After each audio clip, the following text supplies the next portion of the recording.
بسم اللہ الرحمن الرحیم۔ انفوورلڈ کے دوستو السلام علیکم۔ آج کی اس ویڈیو میں آپ کو یہ ایک نیوز دینے جا رہا ہوں کہ پاکستان نے چین کی مدد سے کرونا ویکسین کا کامیاب ٹرائل کر لیا ہے اور اب تک اسلام آباد میں ہزاروں پاکستانیوں کو اس ویکسین کی ڈوز دے دی گئی ہے۔ اگر آپ نے ہمارا چینل سبسکرائب نہیں کیا تو سبسکرائب کر لیں اور بیل آئیکن پر بھی کلک کر دیں۔ ناظرین کرام، پاکستان میں کرونا ویکسین کا کامیاب ٹرائل ہزاروں پاکستانیوں کو چینی ڈوز دے دی گئی ہے۔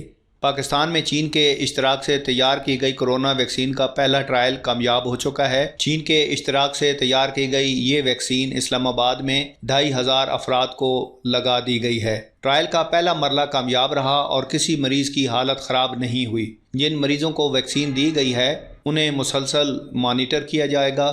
کچھ روز بعد دیکھا جائے گا کہ آیا ان مریضوں میں اینٹی باڈیز پیدا ہوئی ہیں یا نہیں۔ ڈاکٹرز نے ویکسین نتائج کے حوالے سے اگلے 2 سے 3 ماہ میں اچھی خبر ملنے کی نوید سنا دی ہے۔ پاکستان میں کرونا ویکسین کی دستیابی کے حوالے سے حکومت کی جانب سے بھی اہم فیصلہ کیا گیا ہے۔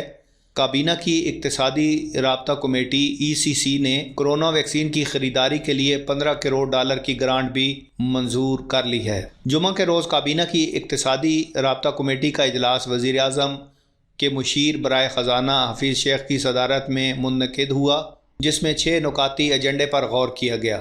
ECC نے کرونا ویکسین کی خریداری کے لیے $15 کروڑ کی گرانٹ کی اصولی منظوری دے دی ہے، جس کے تحت پہلے مرحلے میں ہیلتھ ورکرز اور 65 سال سے زائد عمر کے لوگوں کے لیے کرونا ویکسین خریدی جائے گی۔ دوسری جانب امریکہ نے بھی پاکستان کے ساتھ مل کر ویکسین تیار کرنے کی پیشکش کر دی ہے۔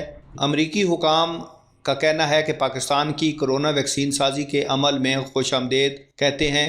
پاکستان سے متوقع کرونا ویکسین بنانے میں تعاون کے لیے تیار ہیں، جس کے تحت امریکی کمپنیاں پاکستان سے ویکسین سازی میں تعاون کر سکتی ہیں۔ باہمی تعاون سے پاکستانی کمپنیاں بھی مقامی طور پر ویکسین تیار کر سکیں گی۔ اس سلسلے میں واشنگٹن میں پاکستانی مشن نے حکومت کو اس امریکی پیشکش کے بارے میں آگاہ کرتے ہوئے بتایا، جس کی بنا پر پاکستان نے کرونا ویکسین سازی کی امریکی پیشکش پر مثبت جواب دینے کا فیصلہ بھی کیا ہے۔ اس حوالے سے وزیر اعظم عمران خان کی طرف سے وزارت صحت کو پاکستانی کمپنیوں سے مشاورت کی ہدایت کرتے ہوئے متعلقہ حکام سے پیشکش پر تجاویز بھی مانگ لی ہیں۔ ویڈیو کو لائک اور شیئر کرنا مت بھولیں، ساتھ ہی سبسکرائب بٹن پر کلک کرتے ہوئے بیل آئیکن پر بھی کلک کر دیں۔